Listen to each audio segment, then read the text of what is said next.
Now, when they found that ancient Greek computer thing, what is that called? The Antikythera mechanism. Yes. Yeah. Again, that testifies to a lost navigational skill that we have not taken account of before. Incredibly complex. Yeah.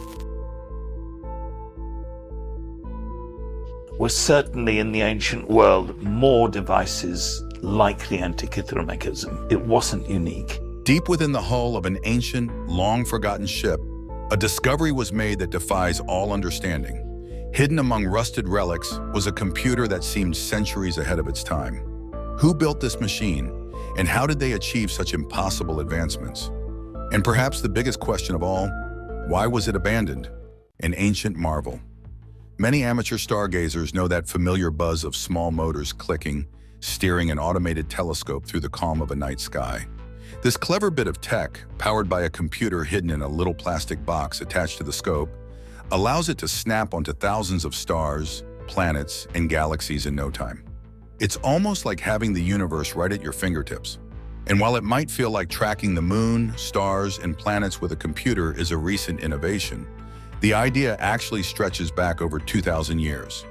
Ancient thinkers crafted an astonishing analog device to map the heavens, a tool so advanced it could trace celestial paths with impressive precision. This device, now known as the Antikythera mechanism, packed the known cosmos into a wooden bronze container, no bigger than a shoebox. Who could have built such a thing, and how did they make it work without our modern tools? The mystery of the Antikythera mechanism is only just beginning to unfold. In the 1st century BC, a colossal Roman cargo ship found itself battling a storm near an island we now know as Antikythera.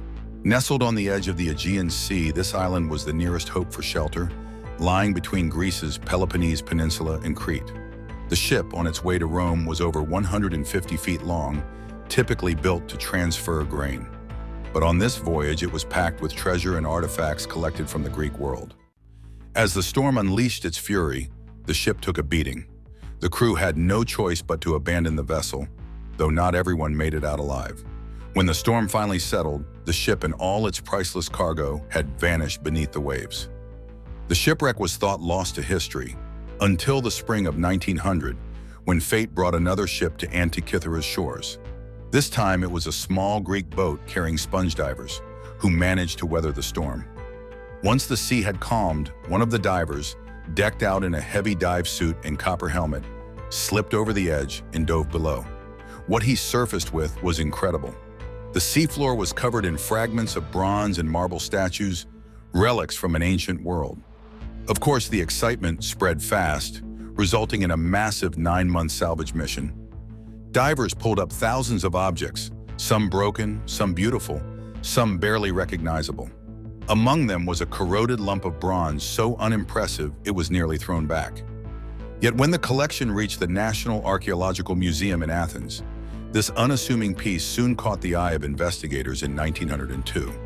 As they examined the bronze, they noticed Greek inscriptions and strange, interlocked gears.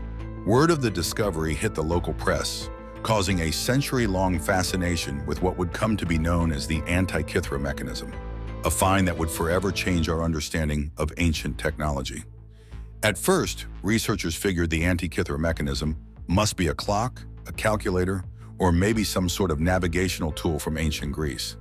The gears were rusty but unmistakable, and a few Greek inscriptions, including one saying "rays of the sun," hinted at a link to the cosmos. But so many mysteries hung in the air. What was a device like this doing on a 2,000-year-old ship? What exactly was it built to do? And how in the world did someone manage to make a machine with such complex gears long before this kind of tech was supposed to exist? For years, academics were puzzled, trying to unlock its secrets with the tools available. It wasn't until 21st century technology stepped in that the full brilliance of this ancient astronomical marvel finally started to come into focus. From the 1950s up until his passing in 1983, English physicist Derek J. de Sola Price devoted himself to uncovering the secrets of the Antikythera mechanism. Using X-ray imaging, he carefully examined the fragments, focusing first on the 2 main gears, but soon discovering an additional 25, which hinted at a surprising level of complexity. Just for comparison, a standard grandfather clock only has about a dozen gears. Among the largest gears, Price counted 235 and 127 teeth, which intrigued him enough to seek out mathematician Otto Neugebauer's insights. Neugebauer linked these specific numbers to the moon's cycles, adding weight to the theory that this device was built to track the cosmos with extraordinary precision. Isaac Newton once joked that trying to figure out the moon's movement was the only thing that truly gave him a headache, and for good reason. The moon's orbit is no easy calculation. For the ancient Greeks and plenty of other cultures, the moon wasn't just a pretty sight in the night sky. It was essential for tracking time. They relied on its phases, from one full moon to the next, to set their calendars and plan religious ceremonies. But here's the tricky part. The sun also needed to be accounted for to complete a full 365-day year, while 12 lunar cycles only covered about 354 days. It's a cosmic puzzle that challenged minds for centuries. The moon's orbit around Earth can actually be measured in two ways. First, we've got the sidereal month, about 27.3 days, which is how long it takes the moon to make a full circle back to the same stars it started from. But because Earth is moving around the sun at the same time, the moon takes a little longer to get back to the same phase, like full moon to full moon, clocking in at 29.5 days. This longer cycle, called a synodic month, was what ancient societies used to time their calendars, plan festivals, and align religious events. Neugebauer proposed that the large gear's tooth counts on the Antikythera mechanism were directly tied to major lunar cycles.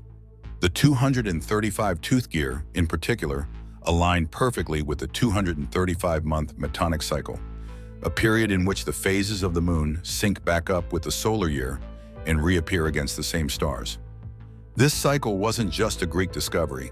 It goes back hundreds of years earlier to Babylonian astronomers, who realized the importance of these intervals. With this knowledge, ancient cultures could align the lunar calendar with the solar year, helping them keep their festivals, seasons, and timekeeping on track. But what about the 227 tooth gear?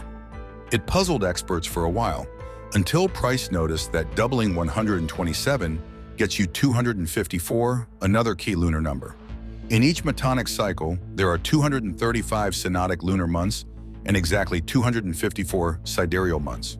So they concluded, the Antikythera mechanism must have tracked both the moon's phases and its orbit, offering ancient astronomers a way to follow the moon's movements with astonishing accuracy. Price also took a close look at the device's front plate. Although only part of the circular scale had survived, he managed to count the visible markings.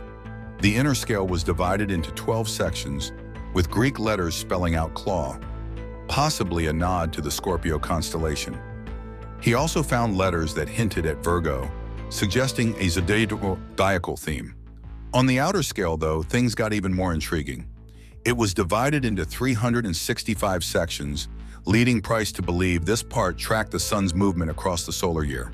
Some researchers even think that the device might have once included pointers for tracking the 5 visible planets, effectively making the Antikythera mechanism an ancient orrery or planetarium. Modern reconstructions have incorporated these theories, showing that this ancient device was likely more advanced than we ever imagined. Decoding the Antikythera mechanism. The Antikythera mechanism isn't the only gem pulled from the depths of this ancient shipwreck near a small Greek island. Alongside it, researchers have uncovered a treasure trove of artifacts, from the skeletal remains of crew members to beautiful bronze and marble statues. Add to that an array of personal items, gold earrings, silver coins, delicate glassware, pottery, and even jewelry, each piece offering a glimpse into life over 2,000 years ago. In the 2017 Return to Antikythera expedition, experts from Greece's Ephorate of Underwater Antiquities and Lund University in Sweden spent over 2 weeks exploring this underwater museum. Among their discoveries was a bronze arm, likely part of a larger statue broken during the shipwreck. After centuries of exposure to salty seawater, it's rusted, sure, but remarkably well preserved for a piece that's been under the sea for so long. Though researchers managed to bring up the bronze arm, they believe countless other artifacts are still hidden beneath the boulders scattered on the seafloor. Who knows what other treasures are lying in wait down there, preserved by time and salt water, just waiting to be discovered? In 2005, a team of mathematicians, astronomers, And historians from Greece, the United Kingdom, and the United States launched the Antikythera Mechanism Research Project. Their mission: to give this ancient artifact a fresh look with the help of 21st century tech. Using a custom-built 3D X-ray machine, they scanned through the layers of corroded bronze, gear by gear. Not only did they confirm the 27 gears that Price had originally counted, but they may have even found hints of a few more. One small gear on the back of the device was especially intriguing. Price had previously guessed it had either 222 or 223 teeth, and the team's scans confirmed the latter count. Yet again, this was no random number. It's another clue tied to the moon's motion. Eclipses, whether of the sun or the moon, are stunning events, right? But to ancient civilizations, they were far more than just beautiful. They were signs filled with power, mystery, and meaning. This is why predicting them became essential. Babylonian astronomers were the first to identify the Saros cycle, a repeating 18-year pattern in which both lunar and solar eclipses occur.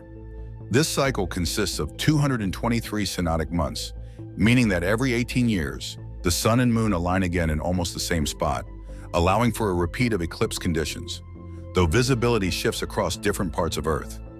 The Antikythera mechanism, it appears, was built to make use of this knowledge. It was essentially an ancient analog computer, crafted specifically to predict eclipses by tracking the Saros cycle, giving its users an extraordinary glimpse into the future of cosmic events. The ancient eclipse calculator was encased in bronze plates, front and back, engraved with Greek letters and what looked like curved scales. Years of corrosion, however, made these markings tough to interpret. Price had better luck than most, managing to make out some details on the backplate. He found what looked like instructions on how to operate the device and believed the carved lines might serve as scales to display information as the gears turn. But with the backplate damaged, even Price couldn't fully decode the exact purpose or meaning of these mysterious lines. In 2005, Tony Freeth, lead researcher of the Antikythera Mechanism Research Project from University College London, revisited the challenge of decoding the mechanism, this time focusing on a small piece known as Fragment F at the National Archaeological Museum in Athens. Using newly captured 3D images, Freeth identified this fragment as part of the lower section of the backplate, complete with more of the curved lines that formed a spiral. He even uncovered additional inscriptions referring to the moon, the sun, and a Greek symbol for hour. It became clear. This spiral dial was designed to predict both solar and lunar eclipses. As the gears turned, they moved a pointer that could tell the user not only the date, but even the time of an upcoming eclipse, an astonishing feature for an ancient device. Before his death in 1983, Price boldly declared the Antikythera mechanism as the world's first analog computer, a groundbreaking claim that he could only partially support at the time. But with the exhaustive research of the Antikythera Mechanism Research Project and Freeth's pursuit of clues, the pieces have finally come together, confirming that Price was right all along. Still, the origins of this incredible device remain a mystery. Though we now grasp the basics of how this remarkable device functioned, questions about who created it and how it ended up on that ill-fated Roman cargo ship still linger. We do have a few tempting clues, though. Uncertain origins. In 1976, famed explorer Jacques Cousteau led a dive to revisit the Antikythera wreck site. He and his team made significant discoveries that hinted at the ship's origins and timeline. Among their finds were a handful of silver and bronze coins from Pergamon in Asia Minor, dating back to between 65 and 80 BC. It offered us a small but fascinating window into the story of this mysterious vessel and its precious cargo. Alongside coins, Cousteau's team also recovered wine jars, or amphorae, whose design suggested they were crafted on the Greek islands of Rhodes and Kos. Based on these finds, researchers believe the cargo ship was loaded with treasures from the eastern provinces of the Roman Empire. But this still leaves big questions. Was the Antikythera mechanism prized loot from a recent conquest? Or was it a rare, coveted purchase destined for a wealthy Roman scholar? We may never know who originally commissioned the Antikythera mechanism, nor the identity of its brilliant creator. But clues inscribed on its bronze plates hint at the society that inspired it. In ancient times, calendars varied widely, and the device's inscriptions included month names and festival references, suggesting origins in northwest Greece. The Antikythera mechanism is more than just an impressive example of ancient astronomical knowledge. It's a true marvel of engineering. While the Greeks of the Hellenistic age created sophisticated tools, like early astrolabes and steam-powered automata, nothing as intricate as the Antikythera mechanism would be replicated for over 1,000 years. And you know what? Such a device, or possibly this very one, was likely known to the Roman orator Cicero. In his work on the state, Cicero describes a globe attributed to the legendary Greek scientist Archimedes, who lived in Syracuse, Sicily, in the 3rd century BC. This globe, said to model the cosmos, hints that Archimedes may have been among the first to dream up devices like the Antikythera mechanism, setting the stage for this incredible leap in ancient technology. Even though Cicero wrote about inventions like the Antikythera mechanism, and we have the real thing proving it worked, it still stands alone as a one-of-a-kind wonder from the ancient world. It makes you wonder, how did such groundbreaking innovation fit into a society where most things stayed the same for generations? For centuries, daily life in the ancient world was all about tradition. People worshipped the same gods their ancestors did, stuck to well-worn customs, plowed their fields the old-fashioned way, and went to war face to face, just like their forebears. This way of life wasn't just a phase, it carried on for thousands of years after antiquity, too. Historians actually have a phrase for this, longue durée, or the long time span, which speaks to the slow, steady pace of life back then. In a world built on continuity, innovations like the Antikythera mechanism were the rare exceptions, remarkable moments where someone dared to break away from the usual and imagine something completely new. It's tempting to imagine that the Antikythera mechanism was just the start of a wave of ancient tech, but there's little evidence for that. Most innovation in the ancient world was geared toward making better weapons for war and conquest. Archimedes, famous for his genius, designed remarkable inventions like the water screw, the grappling hook, and even the colossal ship Syracusia. He also laid out fundamental principles in math and engineering. But even with a few standouts like him, the wider Greek world didn't show much interest in scientific advances. In fact, the Greeks have often been seen as averse to change. Scholars even describe them as living in the grip of the past, the title of a well-known book on Greek culture, suggesting they preferred to stick with the familiar over exploring the new. So while the Antikythera mechanism is a marvel, it's more the exception than the rule in ancient Greek society. For innovation to really take off, a few key ingredients are usually needed. Time to think, freedom to explore new ideas, incentives to create, and the freedom to take risks. There also needs to be a way to spread these new ideas so others can build on them or give feedback. Throughout history, it's rare to see all of these factors come together at once. But for a while, ancient Greece had just the right setup. The independent city-states, or poleis, enjoyed unique intellectual and social freedoms, which encouraged new ways of thinking. They were also heavily influenced by other cultures, like the Phoenicians, who provided the foundation for the Greek alphabet, and the Egyptians, who inspired Greek art and architecture. For a brief, shining period, it seems the Greek world had all the right conditions to foster true innovation, laying the groundwork for advancements that were far ahead of their time. The Antikythera mechanism was no simple gadget. It could calculate 42 different calendar functions, predict the moon's movements, track planetary positions, and even forecast the timing of lunar and solar eclipses. It kept tabs on religious ceremonies, festivals, and the Greek Pan-Hellenic Games, along with other major sporting events. All of this, mind you, was accomplished around 1500 years before anything similar was created again. With nothing but astronomy, mathematics, and basic tools, the Antikythera mechanism managed to capture the workings of the cosmos and the heartbeat of Greek culture in a single box. Could there be other forgotten inventions from the ancient world just waiting to be rediscovered? Share your thoughts in the comments. If you enjoyed the video, don't forget to hit the like and subscribe button for more.